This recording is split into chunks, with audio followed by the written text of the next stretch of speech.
আল্লাহ রাব্বুল আলামিন কোরআনে কারিমের সূরা বাকারার 183 নম্বর আয়াতে আল্লাহ রাব্বুল আলামিন মাহে রমজান কেন আমাদের উপর ফরজ করেছেন সে সম্পর্কে জানিয়ে দিয়েছেন।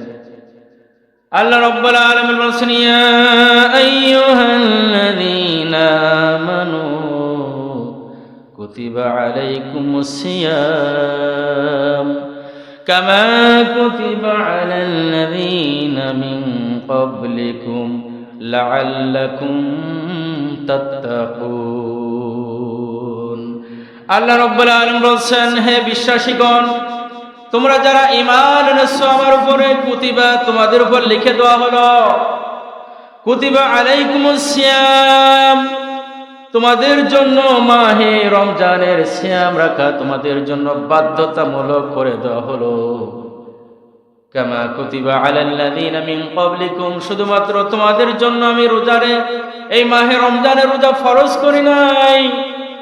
হযরত আদম থেকে হযরত ঈসা নবী পর্যন্ত যত আল্লাহ নবী রাসূল দুনিয়াতে পাঠিয়েছেন সমস্ত নবী রাসূলের উম্মতদের উপরে রোজা ফরজ ছিল। বলেন সুবহানাল্লাহ।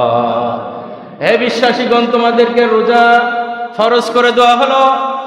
ইতিপূর্বে যত নবী রাসূল এসেছেন সমস্ত নবী রাসূলের উম্মতদের উপরেও মাহে রমজানের আমি রোজা ফরজ করেছি।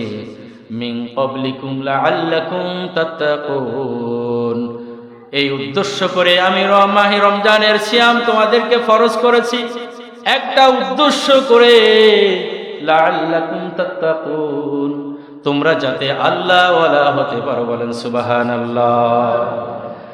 মাহে রমজানের রোজার উদ্দেশ্য হলো তাত্তাকুন, মুত্তাকি, আল্লাহ ওয়ালা হওয়া। আল্লাহ রাব্বুল আলামিন এই মাহে রমজানের একটা মাস আমাদের জন্য দিনের বেলায় পানাহার থেকে বিরত থাকতে বলেছেন। শুধুমাত্র পানাহার বর্জনের নাম রোজা নয়, আল্লাহর নবী বলেছেন সমস্ত যাবতীয় পাপাচার অশ্লীলতা থেকে দূরে থাকার নাম হলো রোজা। বলেন সুবহানাল্লাহ। একটা মাস আল্লাহ তাআলার নির্দেশ অনুযায়ী আমরা মাহে রমজানের রোজা করব, এইটার উদ্দেশ্য হলো লাআল্লাকুম তাত্তাকুন, তোমরা যাতে করে মুত্তাকি, আল্লাহওয়ালা, তোমাদের অন্তরে আল্লাহর ভয় অর্জন করা হয়, অর্জন যাতে হয়, এই জন্য আমি মাহে রমজানের রোজা ফরজ করেছি। সম্মানিত হাজিরিন, আল্লাহ রাব্বুল আলামিন সিয়াম তাহলে আমাদের উপর ফরজ করেছেন একটা উদ্দেশ্য করে, সেটা হলো তাকওয়া অর্জন যেন তোমরা করতে পারো। তাকওয়া মানে আল্লাহর ভয়, তাকওয়া মানে হলো আল্লাহর আইন অনুযায়ী জীবন পরিচালনা করা। আল্লাহ তাআলা যা বলেছেন ওটাকে মেনে নেওয়া, আল্লাহ যা কিছু নিষেধ করেছেন ওটাকে বর্জন করার নাম হলো তাকওয়া। যারা তাকওয়া অর্জন করেন তাদেরকে বলা হয় মুত্তাকি। আল্লাহ রাব্বুল আলামিন বলেছেন, এই যে কোরআনে কারীম কাদেরকে পথ দেখাবে আল্লাহ রাব্বুল আলামিন কোরআনের প্রথমেই তিনি আমাদেরকে বলে দিয়েছেন হুদাল লিল মুত্তাকিন। এই যে কোরআন আমি তোমার উপর নাজিল করলাম গোটা মানব জাতিকে পথ দেখাবে না, হুদাল লিল মুত্তাকিন, যারা শুধুমাত্র আল্লাহর ভয় অন্তরে রেখে দুনিয়ায় চলবে, আমি এই কোরআন হুদা তাদের জন্য পথ প্রদর্শক। বলেন সুবহানাল্লাহ। হুদাল লিল মুত্তাকিন আল্লাযীনা ইউমিনুনা বিল গায়বি ওয়া ইউকিমুনাস সালাতা ওয়া মিম্মা রাযাকনাহুম ইউনফিকুন। আল্লাহ রাব্বুল আলামিন মুত্তাকি যারা হবে তাদের গুণাবলী বর্ণনা করেছেন। যারা গায়বের প্রতি বিশ্বাস স্থাপন করবে, ইউমিনুনা বিল গায়ব, শুধুমাত্র বিশ্বাস স্থাপন করে বসে থাকবে না, ওয়া ইউকিমুনাস সালাত, তারা নামাজ কায়েম করবে, ওয়া মিম্মা রাযাকনাহুম ইউনফিকুন, আমি তাদের জীবনে যে সম্পদ দান করেছি এই সম্পদ থেকে আল্লাহর রাস্তায় ব্যয় করবে। বলেন সুবহানাল্লাহ। মুত্তাকির, এই যে মুত্তাকি যারা হবে, রোজা পালন করার পরে যদি অন্তরে আল্লাহর ভয় জায়গা দিতে পারি আমরা মুত্তাকি হব। তাকওয়া বান্দাদের জন্য কোরআনে কারীম আমাদেরকে পথ দেখাবে। এই জন্য মাহে রমজানের রোজার উদ্দেশ্য হলো তাকওয়া অর্জন করা, আল্লাহর ভয় অর্জন করে বাকি 11টা মাস আল্লাহর হুকুম অনুযায়ী জীবন পরিচালনা করা। আমার ভাইরা, কোরআনে কারিমে আল্লাহ রাব্বুল আলামিন তাকওয়ার গুরুত্ব এত বেশি দিয়েছেন। কোরআনে কারিমে আল্লাহ রাব্বুল আলামিন এই তাকওয়া অর্জন করতে বলেছেন। কোরআনে কারিমের সূরা আলে ইমরান 102 নম্বর আয়াতে আল্লাহ রাব্বুল আলামিন তাকওয়ার বিষয় বলেছেন, ইয়া আইয়ুহাল্লাযীনা আমানুত্তাকুল্লাহা হাক্কা তুকাতিহি ওয়া লা তামুতুন্না ইল্লা ওয়া আনতুম মুসলিমুন।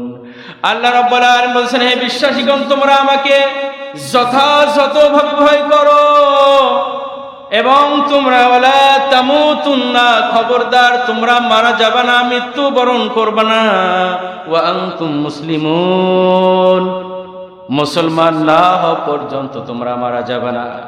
তার মানে আল্লাহ রাব্বুল আলামিনের এই তাকওয়া অর্জন করলে মুসলিম হওয়া যায়। কোরআনে কারিমে আল্লাহ রাব্বুল আলামিন এই তাকওয়ার গুরুত্ব এত বেশি বলেছেন, তাকওয়া অর্জন ছাড়া মুসলমান হওয়া যায় না। মুসলিম হওয়া পর্যন্ত আল্লাহ আমাদেরকে মরণ মৃত্যু হওয়া নিষেধ করেছেন। খবরদার তোমরা আমার কাছে চলে আসবে না মুসলিম যদি না হও।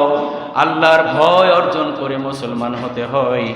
আল্লাহ রাব্বুল আলামিনের তাকওয়া এমন একটি জিনিসের নাম, এমন একটি কাজের নাম, এটা হলো আল্লাহর কাছে মর্যাদার মাপকাঠি। দুনিয়ার জীবনে আমাকে অনেক সম্পদ দিয়েছে, এটা মর্যাদার মাপকাঠি নয়। আমাকে আল্লাহ অনেক সন্তান দিয়েছে, আল্লাহ আমাকে অনেক ক্ষমতা দিয়েছে, এটা মর্যাদার মাপকাঠি নয়। আল্লাহ রাব্বুল আলামিন কোরআনে কারিমে সূরা হুজুরাতের 13 নম্বর আয়াতে মর্যাদার মাপকাঠি বলেছেন, ইন্না আকরামাকুম ইনদাল্লাহি আতকাকুম, নিশ্চয় আল্লাহর কাছে মর্যাদাবান হলো তারা যারা সবচেয়ে বেশি আল্লাহকে ভয় করে। বলেন সুবহানাল্লাহ। তার মানে তাকওয়ার গুরুত্ব আল্লাহ রাব্বুল আলামিন এত বেশি দিয়েছেন। তাকওয়া হলো মর্যাদার মাপকাঠি। দুনিয়ার জীবনে যত সম্পদ থাক, যত ক্ষমতা থাক, যত সন্তান থাক, এটা মর্যাদা মাপকাঠি নাই। কিয়ামতের ময়দানে এগুলো কোনো কাজে আসবে না। হাসরের ময়দানে আল্লাহর দরবারে এগুলো কোনো উপকার আসবে না।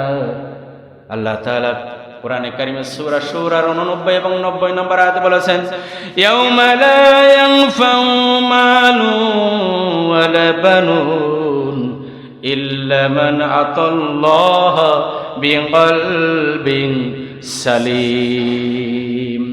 আল্লাহ তাআলা বলেছেন, কিয়ামতের ময়দানে যেদিন সন্তান এবং সম্পদ তোমাদের কোনো কাজে আসবে না, ইল্লা মান আতাল্লাহা বিকলবিন সালিম, যে ব্যক্তি অন্তরকে প্রসিদ্ধ করবে, আল্লাহর ভয় নিয়ে আমার সামনে হাজির হতে পারবে, সেগুলোই হলো সফলতা লাভ করবে। বলেন সুবহানাল্লাহ।